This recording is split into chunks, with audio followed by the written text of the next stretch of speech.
Hello and welcome back to the Teacher Experience podcast. If you haven't done so already, please follow us on Amazon, Spotify, and YouTube. And if you could leave us a review, that would be absolutely amazing. So today we are absolutely delighted to welcome Andy Russell, a fitness coach specifically for teachers, because as a secondary school teacher myself, she understands the parameters of a teacher lifestyle. She aims to help you reach your health, fitness and well-being goals using a holistic and realistic approach, leaving you feeling more confident and healthier. As we delve into why Andy chose this route, how she got to where she is today, and ultimately how she can help you. So Andy, welcome to the Teacher Experience podcast. Thank you very much. And actually, thank you very much for having me. I'm really delighted to be here and, for creating this platform that teachers can realise that they're not alone on their journey, I think is really, really important. So yeah, delighted to be here. Oh, thank you so much. So our regular listeners will know that we start every podcast with a WWW, which stands for What Went Well. So Andy, what was your What Went Well for this week? Okay, yes. So as I've already kind of told you guys, I've had a massive busy week this week, and it was the first week back to term, to be fair. So I'm glad that I made it, first of all. But yeah, I had so much going on in terms of I had a friend's wedding. I flew to Guernsey for a rugby game yesterday. But I think what went well, I think despite all of that, I still managed to get some exercise in and to have some downtime, which I think is a massive win alongside the first week back, which was hugely, hugely busy. So yeah, I'm glad I managed it. That's so great. It's something that I actually really struggled with when I first started teaching. I look back to my training year and I didn't do any exercise at all. And I'm really annoyed with myself looking back at that because it would have benefited me so much. My whole life during my training year was just teaching at school, sleep, teaching at school, sleep. So that's a great what went well for this week. So thanks for sharing. Our second question is always our EBI, our even better if. So what was your EBI for this week? I think because the week was very much all go, there was kind of at times where I don't think I was really as well rested as I would have liked to be, especially in terms of my sleep, because it was just one thing to another. And sleep is something that I'm an advocate for putting first all the time. So I think that is something that I have that slip this week just because how busy it was. But yeah, I think going into this week, it'll be a bit more routine and I'll get to come back around again. Amazing. Thank you. Sleep. I'm one of those people that needs a lot of sleep. My partner can probably last on about 6 to 7 hours, where I'm a solid 8 to 9. Yeah. So Yeah. I'm always, it took me a long time to kind of accept that I do actually need a little bit more sleep than others, and that's okay. I'm trying to work out what's best for me. I end up going to sleep an hour before my partner does, and that's fine. Yeah. Sleep is so important. It really, really is key. And it annoys me sometimes too, because I take a long time to get to sleep. And my partner, literally, he'll just come into bed and just pass out. And I'm like, oh my God, I just want to go to sleep. But yeah, I think it really affects your day the next day, whether it's teaching, whether it's coaching, and just whether you're just going to be grumpy or not. It is the pinnacle for everything, I think. Yeah, I totally agree. When I've got less sleep as well, I find that my diet is worse. Like poorer decisions on my food the next day. I will go for more the chocolate, I'll drink more coffee. I don't know why. Probably you just want that sugar fix, don't you? Let's just spike the sugar so I can last the next half an hour. Yeah, that's exactly it. It's really interesting you said that, actually, because that's something like I've got a sleep condition myself, which I am medicated for now. But even I think you're right in terms of when there's a lack of sleep, the choices that you make the next day is based on your hormones and stuff, and what your cravings are going to be like. And your hormones for certain types of food, if you haven't had enough sleep, they are going to increase. So I think that's a massive, massive thing. Once your sleep is kind of more regulated and you're getting that bit more sleep, you do make those better choices. It's simply down to your hormones and how your body works. Yeah, I'm really fortunate. I'd say it takes me about 45 seconds to get to sleep. I am one of those people jealous. That can fall asleep, and I'm super lucky. You're the annoying one. Yeah. Instantly asleep. My partner had insomnia. My partner had insomnia for quite a long time. About 6 months ago, he purchased one of those Whoops to track his sleep. Brilliant. Absolutely, it's transformed his whole life now. His ability to get to sleep is so good because he's learned his body and how his body works more so through this app, through this watch. For anyone that doesn't know what a Whoop is that's listening, Whoop is a fitness band. It's not a watch. It's not comparable to an Apple Watch or anything like that. It's just a band, and it's connected to an app on your phone. And he found that transformed his whole life, because once you start getting the correct amount of sleep that's right for you, it changes your life. It tells you all of the stats as well, doesn't it? About what you have the capacity to do, what you don't have the capacity to do, how much more sleep you need, how much energy you have, what sort of training day you can have. So it does give you loads of information. Yeah, it's huge. Like, it tells you how well rested you are. And I've had one of my family members has one, and it was actually telling him that he was going to get ill, and 3 days later he was ill and he was in bed. So it's like, it just tells you everything in terms of how you can recover, and when it kind of, you can make those decisions in terms of when you're going to train, when you're not, when you're actually what you're going to change in that day and stuff. But they're meant to be brilliant. Amazing. Right. I would love to hear what a typical day looks like in the world of Andy Russell. Yeah. Okay. So my days are a little bit different because I'm now down to 3 days teaching, and I'm coaching on the other days and stuff. But there are days where I do both. So I thought maybe if I do a day where there's both, it's really, really busy, but it just kind of gives an insight into 2 days of the week. So on Tuesday and Thursday are my busiest days. So generally I'll wake up about 6:30. I will shower, get ready for work, and I'll leave for 7 a.m. maybe on a good day. Normally arrive for work between 7:30 and 8 a.m. and I actually have my breakfast in work. And I check my emails, get my lessons ready, and open for the day. On a Tuesday, I've got Juicy, which is at 8:10, and school starts at 8:25. So it's a bit of a hectic morning. And then it's straight into your usual school day of 2 lessons. And then I also break Juicy at 10:40. And 2 lessons after that. Then we have lunch, form time, and then lesson 5. But to be honest, my Tuesdays are quite nice because I actually only have 3 lessons on those days. I always have PPA. So I generally always have my PPA work planned out to do in that lesson. And then I guess after work, I normally have my lessons planned before the week starts, but it's just trying to sort out that everything's ready for the next day and do my requisitions. Because I don't work Wednesdays anymore, they're due on a Thursday, so I try to get them done on a Tuesday before I leave. My day doesn't end there. I leave between 4:30 and 5, and I go to work in my rugby club gym until about 7:30. And then I actually train myself on the pitch until 9 p.m. So I get home just before 10 and I'm straight to bed the next day. So that's probably the busiest day. My Tuesdays and Thursdays, and the others are a little bit more. I do have downtime on the other days. That's certainly a busy day. That's a lot to fit in. You must be exhausted after those 2 days. Yeah, I mean, those two, I plan it out, to be honest, and I have my downtime, say, on a Monday, Wednesday, and Friday throughout those. So it doesn't feel as, I know it's coming, I know it's planned in, but also rugby is in there, and that's what I enjoy. So I'm not going to miss it. Yeah, of course. It's actually really nice. Some of the things that you've said, it's things that we've spoken about through a lot of the podcasts through season 1 and season 2, and just some of the tips that we have given out, you've actually automatically said that you do. So you said you have your breakfast in work. That's quite a good time saver in the morning, so you can have a little bit more sleep. So you have your breakfast in work. And we've spoken about the difficulties of duties before. Obviously it takes away that time, and you have to plan that into your day. I quite like the fact that you said you have your PPA planned out, so you know what your PPA is going to involve. That's one of my top tips for any trainee teacher, for any teacher that's struggling with workload, to plan what you're doing in your PPA. Science teacher and requisitions, just I think they're the bane of every science teacher's life.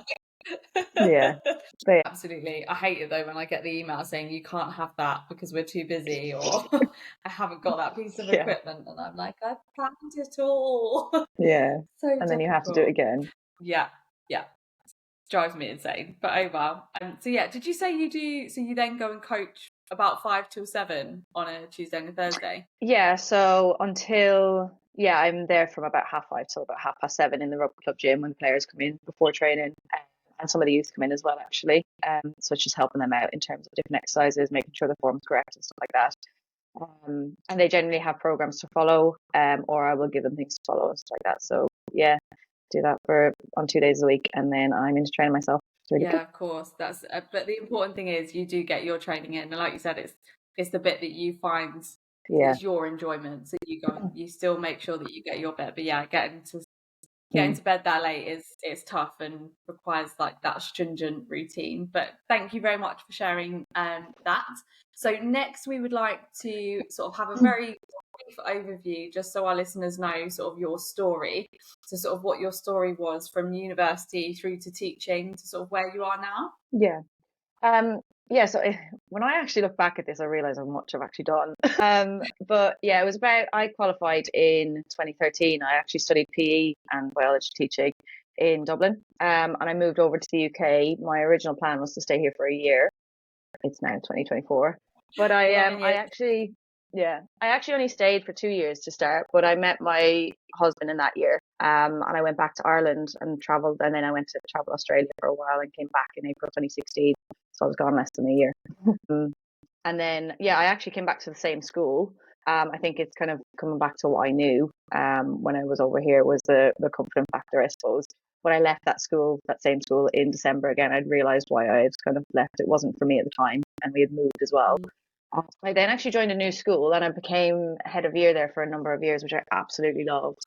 And while I was at that school, I actually did in 2018 my level 2 and my level 3 fitness coaching and PT qualifications. And then 2019 was a year. It was quite tough. I mean, COVID hit at the end of in 2020 and stuff. So there was a lot kind of going on in my life at that time, and that was the year where I ultimately decided that I needed to change things up a little bit. So from September 21, I stepped down from being head of year, which I was really sad to do at the time, but I knew it was the right choice for me. And I went to 4 days teaching at that point. And to try and focus on my PT and my coaching and stuff. I'm now in a new school and I'm down to 3 days, and I'm running my coaching business for teachers. So that's where we are. Amazing. Thank you for sharing that. I think it's so nice to hear you say sort of along that whole journey that you were consistently making the right choice for you. It's so easy to get wrapped up in that, oh, well, I should stay for the kids, or I should do this, and this is what's expected of me. But actually, like, we're the most important person. Like, you spend the most time with you. So you need to make sure you are happy, because you can't make anyone else happy unless you're happy, in my opinion. Yeah. I think that's huge, actually, because I'll be honest, I did get caught up in that mindset a lot of the time, in terms of, oh, just another year. I've got year 10, I'll take these year 10s through to year 11. Just another year, it's for the kids. And you do get caught up in that mindset. And I think a lot of times when I speak to teachers now, is a lot of the conversations I have are, I actually don't want them to make the mistake that I did. Because once I realize actually I am the most important person here and I need to make these decisions for me, that's when ultimately my life got better, but also I became a better teacher. So it was actually being really clear on what I wanted, what I needed, and that then led into what the students got, which was better teaching, which in a roundabout way was a bit crazy to realize. Yeah, absolutely. If we're not where we need to be, we can't be there. We can't be the right person for the children, and ultimately, if that's the career path we've got, that's what we need to make sure we're doing. So based on sort of that pathway then that you've been through, can you expand on why you decided to go into fitness coaching, leading to where you are now as being part-time science and part-time coaching? Yeah. So I guess this kind of relates back to 2019, 2020 where I made the decision, really. That's where my kind of why comes down to. But I've always actually had a background in sports. I've always played sports growing up. I was in a boy-heavy family, and that's just what they did. And I was playing Gaelic football, camogie, started playing rugby in university. And I actually, funnily enough, I only started going to the gym when I actually moved over here. So I was 23 when I moved over here. I only started really going to the gym then with the help of my husband. And then I got my PT qualification. In saying all of that, yes, I've had that background. In 2019, 2020, I was at a real low point, if I'm honest. I'm probably gonna get a bit emotional. But I felt like work was really taking over my life at that point. And, I was a teacher who just wanted to help. That's why I went into teaching. And I was someone who loved being head of year. I absolutely loved helping vulnerable students on the pastoral side of things. And I got to a point where I felt like I just couldn't keep up with anything. Because I'm somebody who wants to do everything right, I want to get my job right, I want to do the best for absolutely everybody. And it got so much. And I know loads of teachers will relate in terms of COVID. After COVID happened, it was just like the workload just went through the roof, and it was like we had less teachers to do it with as well. And I ended up feeling like a bit of a failure. And at the same point, I got injured in rugby and I couldn't move, I couldn't walk. So the effect of both of those things together, not being able to move, I had really let myself go. I got really, really unfit, unhappy. I was really tired. Then when I got back from my injury and was able to walk, I wasn't really getting back into exercise. I was just kind of getting by, I suppose. And I was really unhappy, and I was tired walking up the stairs, really unfit. And I felt, I'd gone to see somebody because I ended up with depression as well. And the one thing that I will say at that point is that the support that I actually had around me, which is huge, that was huge at the time, and from my school as well. I will say when it gets to those points, schools generally are very, very good at supporting their staff. But it was then when I decided that I needed to try and get back into my fitness slowly, and to figure out how I could actually make it work for myself. And so I began to realize that something was actually always better than nothing. So I only started with maybe one workout a week, or even if it was 15 minutes that I went for an extra walk. I focused on those smaller things on a daily basis. And allowing those smaller things to happen on a daily basis then became the bigger things. And literally focusing on one day at a time, I ended up becoming probably the fittest, healthiest, literally the most confident that I've ever been. And I became a more productive teacher. I remember there was times during COVID where there was like splits in the day, or maybe a meeting was cancelled or whatever it was, and normally I would have just sat on my laptop and waited for a student to get back to me or mark another piece of work. And I just thought, you know what, I've got 20 minutes, I'm just going to go and either go for a walk or do a quick workout. And it was just that kind of flipping mindset of I need to move right now or I'm going to end up back where I was. And I think coming through that whole process really allowed me to realize that anybody who is not a teacher just doesn't understand how difficult it can actually be to make time for yourself and to put that into practice. We can all say, I know I need to do this, I need to do this, I need to do this, but it's actually that push of, yes, there's those 5 tasks that are there, but actually I could probably do them tomorrow because I need this for my brain right now. My brain needs to stop.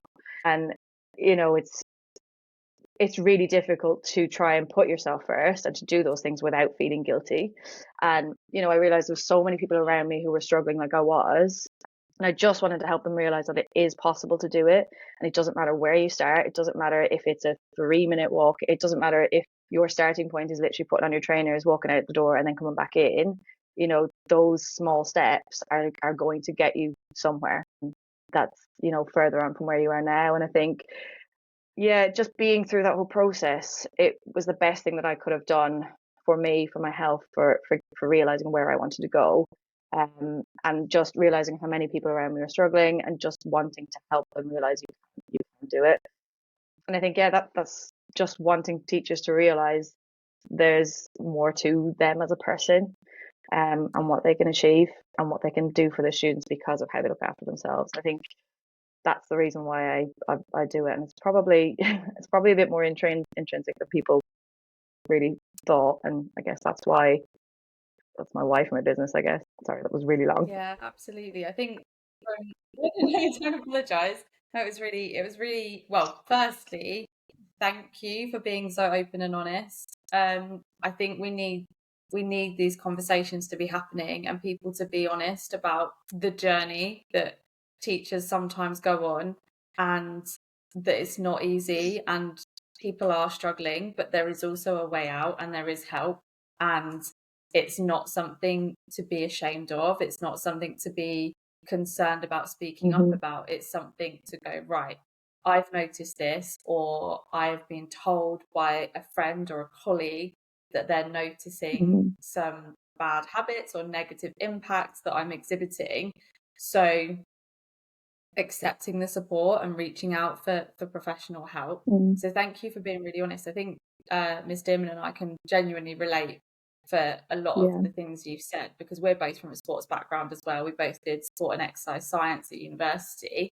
When we, like you said, when we got into teaching, the sport and exercise part left from our lives because we were so busy, and every time it slips back out of my routine, I feel my mental health go backwards. And I think for people that have always been sporty and then become teachers and it starts to dwindle out, their mental health declines, their work-life balance declines. And for people that haven't been sporty before, but then go through people like you to improve their health and well-being, then realize how much of a benefit it has, because it's not just about the physical activity, it's about the whole holistic approach to it. Yes, I'm just going to echo what Miss Wild said. Thank you for sharing that. And loads of people listening to this will be relating to how you feel. A lot of teachers that we speak to use a word which I think is only used in the teaching profession, which is guilty. If I speak to anyone else that works in any other sector, I don't think they would ever say to me that they feel guilt that we do as teachers.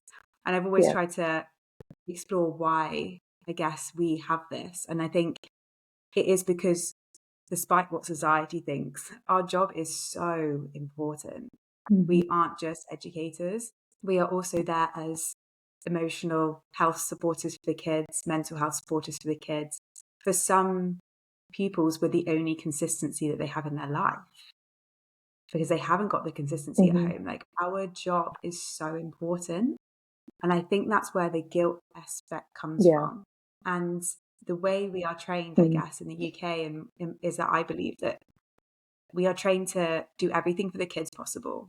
And they forget that element in our teacher training where actually you need to learn how to look after yourself and prioritize yourself. I don't think we're taught that. I took the PGCE route, and it definitely wasn't taught to me. But it does need to be something that is taught. You mentioned that in your moment of crisis, you said your school was really supportive, which is amazing to hear. I think for me, it's really similar to the NHS. I think the NHS in itself is amazing, but I think the circumstance that they're in is what is damaging the NHS. And I think that's same for schools.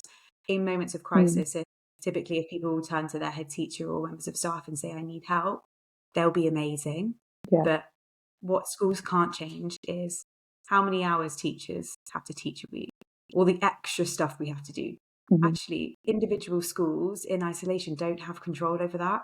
I have to teach 24 hours a week, and I have to cover so much content, and I have to be a mentor. They don't really have that much control over that. But it's so great to hear that you did reach out to your school and they were supportive. And I hope people listening also hear that and know that it's okay to voice when you're not 100%. So we know you're a health coach, we know you're a fitness coach, and you really look at the holistic person, the holistic life of that teacher. What's the difference of our listeners going to you for support and coaching rather than going to a normal PT? I think, the key thing here is for teachers, it is really important to have a coach who gets it, as we say.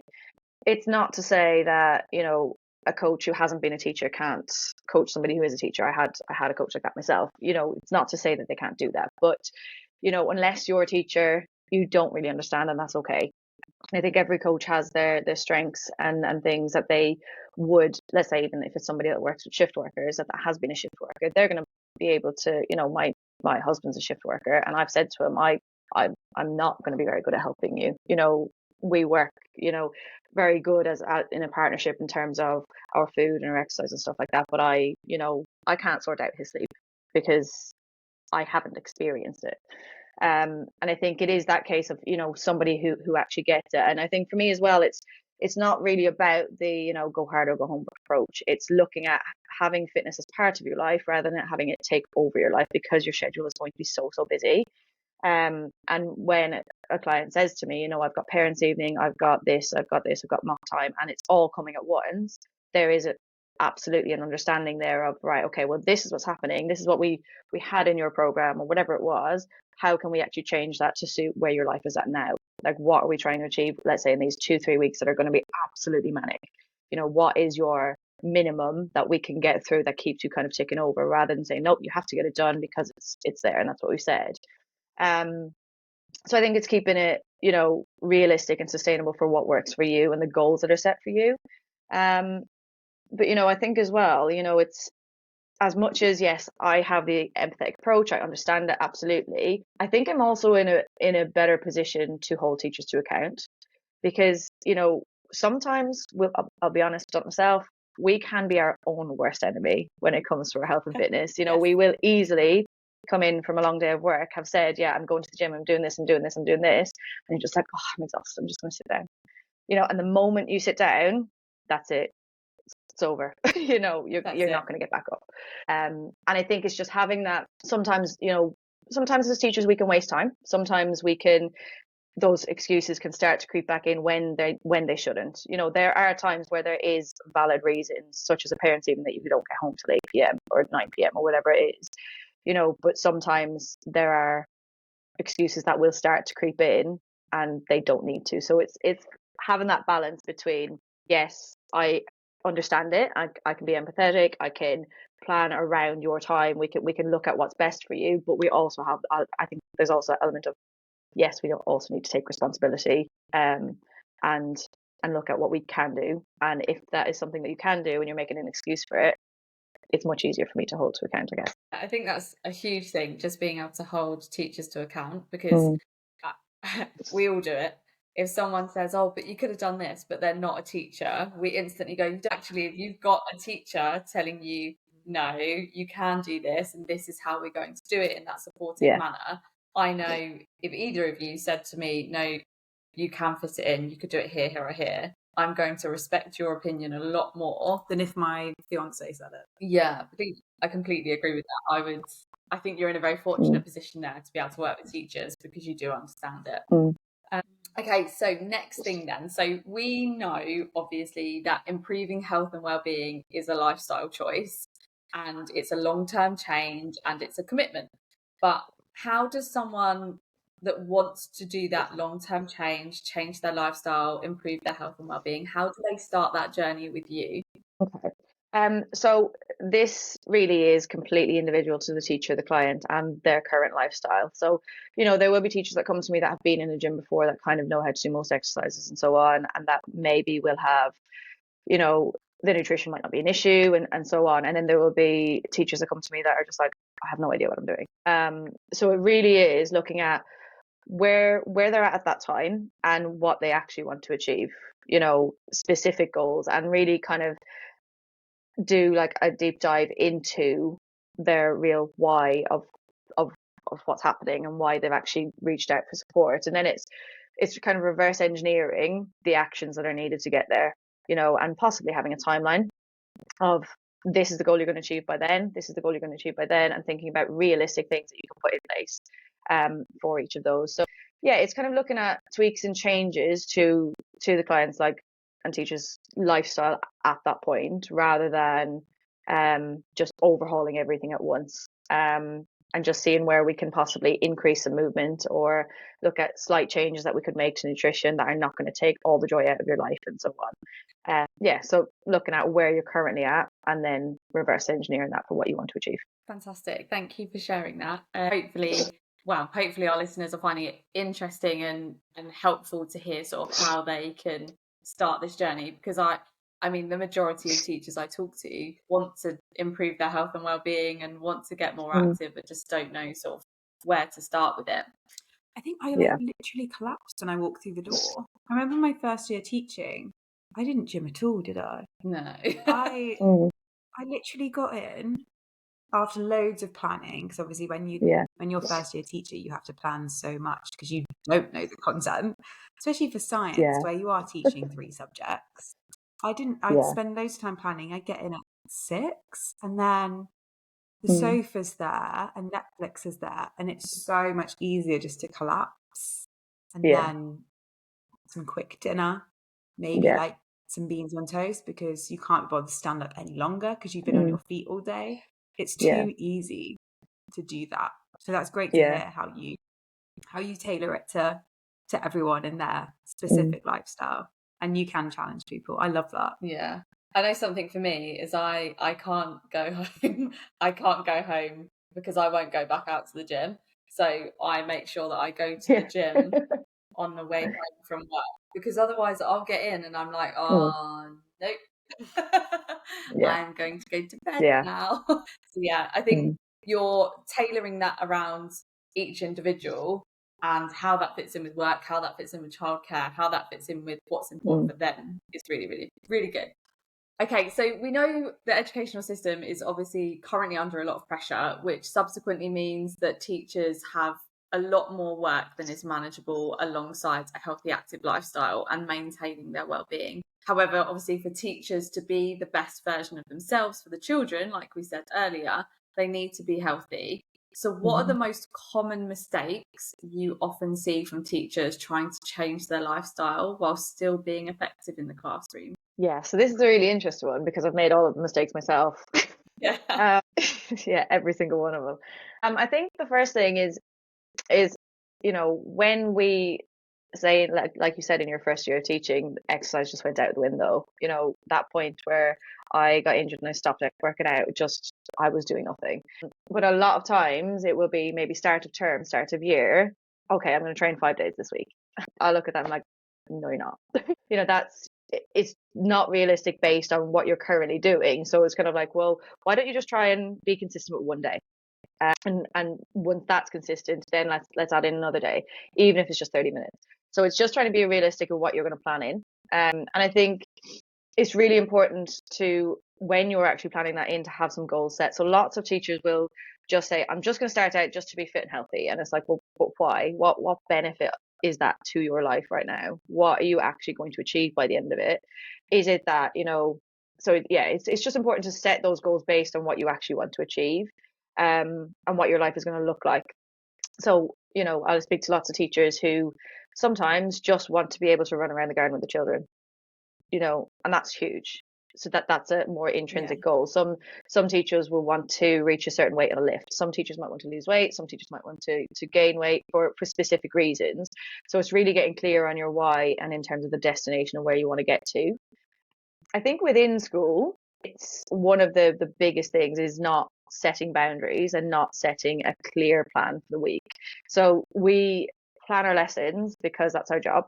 But lots of times we actually don't sit down, maybe on a Sunday for 10 minutes and say, this is my plan for the week, and literally putting everything in there, whether it's your lessons, your school, the gym, a walk, coffee with a friend, training if you're in a team, and run club, whatever it is, but literally mapping it out every single day what you're actually going to do, even if it's downtime. Like on a Monday, I know for me, I sit down when it hits 8 o'clock. I sit down, I'm going to put a face mask on and I'm going to put my feet up and I'm going to watch whatever show that I'm watching. That is consistent from January. That was one of my things. That is my downtime. And every single Monday I've been consistent with that, and now I can add something else in.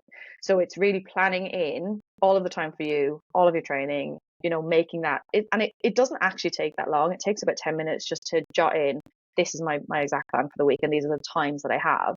Because lots of times we will say, I'm going to go to the gym at some point this week, but when? So it's looking at when it gets to Thursday and you're like, oh, I said I was going to go to the gym and I haven't done it yet. So it's actually planning it in so that that's actually in my diary. And that's where the time actually fits for it. So there's no point in planning it in if you've got a parents' evening. There's no chance you're going to go to the gym after that. I think as well, wanting to go to the gym and wanting to exercise solely to lose weight rather than doing something that you enjoy. So for me, rugby is something that I love, and it helps me in a way that is in my plan, because if I don't show up there, I let other people down as well. And doing something I enjoy allows me to make that sustainable and something that I actually want to do. And yeah, I think the two final things really, I know this is really long at the moment because there's lots of mistakes we make, allowing sleep to suffer. So like trying to fit everything in without actually making any adjustments. And then you're like, okay, well, I'm now up till 12 planning and whatever because I've done everything extra. So I think that comes down to the planning side of it as well. Perfect. Thank you so much for sharing all of those. I hope that I've already found them helpful. So interestingly, you said about planning everything into a timetable. So interestingly, I give the same advice, and I think it might have even been our first ever podcast. I gave exactly the same advice. I said plan. So you have your school timetable where you plan what you're doing in each of your PPAs, but you plan around that as well for your whole life. But interestingly, I have only ever, and my advice was to make yourself a timetable, print it off, and that's your life plan. But like you said, actually sitting down for 10 minutes every Sunday is more effective. So Yeah. from a personal note, thank you, because I'm now going to do that every Sunday, because my fitness personally has decreased from where I wanted it to be, because I mean I've had 3 or 4 timetable changes this year. Parents' Yeah. evenings come up, extra year 11 sessions come up, life happens and life gets in the way. And I've really struggled with keeping on top of that. So actually, I think I might use to sit down on a Sunday and plan it out. And Yeah. that'll be one of my non-negotiables, I think. So I'm going to plan a you. face mask every Monday. I love that. Yes. I find that it's really nice to hear, because Yeah. you don't hear a lot of people Mm. saying that that's okay, obviously when they have their own time. I'm someone who really values my alone time, my downtime, and just me and my cats. I love it. She's excited for me to leave. And so it's really nice to hear you prioritizing that as well, because it is really important. So thank you. Yeah, you've given so much information, so thank you. But what is one piece of advice that you would give someone who is starting their health and fitness journey as a teacher? So yeah, okay. One piece of advice. You can give more than one. We'll let you. Yeah, there's a couple of things. I guess, it's about being realistic and speaking kindly to yourself, and, think about how you would speak to a friend. You're not going to be mean to a friend. It's about starting where you are and looking at it as in, it's you versus you, and not comparing your day one to somebody else's day 100. I think that's really, really important, to just look at what you want to achieve. And just staying consistent and trusting that process, because it is your journey. And I think one thing, and I think about this most days actually, whether it's been in teaching, whether it's been in coaching, because both are difficult, and running a business, starting a business from scratch and not knowing anything about running a business is hard. So I have found that, a journey as well. But it was a quote that I actually read it in a book. It was James Smith's book on confidence, but it was Nelson Mandela who said it. It always feels impossible until it's done. And I think every time that I've come to a point where I'm like, how am I going to do this? I have no idea what I'm doing. This is taking me so much longer than it should. I kind of remember this is supposed to be hard because I've never done it before, if it's something that I haven't come to. And I think it's really important to remember that on your journey, because it's going to be hard at the start. You're changing things for the better, but you're doing things that you haven't done before. And yeah, I think it's just a really important one to remember. I really like that. Really, really like that. Yeah, it always feels impossible until it's done. So nice. Yeah, I definitely felt that a billion times before. Yeah, remembering it and saying that to yourself is actually probably really helpful every time you're faced with adversity and difficulty. Just remembering that statement. Yeah, nice. I like that. Okay, so to end our podcast, we like to do a research bite. So please, could you share a piece of research you use in your teaching or your lifestyle practice? Cool. Well, so I really believe in kind of reflecting on methods of teaching and methods of coaching, and because of the journey that I'm on, I've been really looking at things that I can apply to both, and that can be relevant to each other, to my life, and to the teachers and students that I work with. So, it was an article that I read that quoted this book actually, and I keep meaning to buy the actual book. But so Jim Knight's book on the impact cycle, it identifies the 3 styles, like the 3 approaches to coaching and to teaching. So whether that's facilitative, directive, or dialogical. So changing your approach based on who and what you've got in front of you and what you're actually trying to achieve. So I think, facilitative, if I can talk properly, where, we don't, as teachers or coaches, we don't share all of our expertise, and it's based on the client or the student doing the most of the thinking, and it's based on what they want to achieve as a goal. So really facilitating that. I kind of find that as well with, when I'm teaching year 11's revision at this time of year, I'm not going to share everything, because it's based on knowledge that they already have, and it's kind of facilitating them on reaching a goal, whether that's the 6-mark question they're answering or whatever it is. But I find that's the kind of approach I take when I've maybe had a client for a long period of time where they've got a lot of the knowledge, and it's about kind of getting them to think about their goal and what they want to achieve. And I think you've got directive then, where it's simply you are teaching the knowledge. You are, this is how it needs to be done, because it's, the knowledge isn't there to start with. And that can be related to most parts of teaching, to be fair. And in specific ways of answering exam questions for students, or if it was, say, coaching, where I'm teaching a specific technique so somebody doesn't get injured because they haven't done it before. And then I think my favorite one is the dialogical one, where the teacher and coach shares the experience where it's appropriate. So it's not about telling them this is absolutely how you must do it. It's a way of providing possible solutions to achieve the goal that they want to achieve. So it's both kind of thinking together and focusing on the goal that they want to achieve, but working on that together. I think we do a lot of that when we're teaching, trying to get the students to think about how we can get to this end goal for what you want to achieve. And I think it's very similar when I'm coaching clients, is we've got this goal. These are possible solutions that I've come across before that may or may not work for you, but it is about thinking about, let's try this strategy. If it doesn't work, let's try something else. And it's looking at that focused goal for that person. Yeah. And I think that's something that's really, I reflect on quite a lot in terms of the person that I'm dealing with, or the type of goal that we're looking for, and the journey that they've already been on, or maybe if they're just starting. I think it's really similar in terms of schools as well. Yeah, brilliant. I think it's nice to see how it can transfer across all different scenarios. So whether it's business, teaching, coaching, and how it's translatable regardless of the situation. So just for our listeners again, that's Jim Knight's book, The Impact Cycle, which identifies 3 different approaches to coaching, which is facilitative, directive, and dialogical. Amazing. So thank you so much for coming today and talking to us about what you do, your experiences, being really open and honest. But essentially, we would like our listeners to be able to have access to you and access to your amazing help to help them on their journey. And as we've said earlier, ultimately then be able to help the children that we serve. So can you remind us and our listeners where they can find you so that they can start their journey? Yeah, so thank you very much for having me. On Instagram, I'll be found as Andy_Russell, double Andy score. So yeah, I couldn't just get my own name because it's already taken. And then on Facebook, it is Andy Russell Coaching. So nice and simple. Perfect. Thank you so much. Thank you so much. See you next episode. Bye. Thank you. Thanks for having me.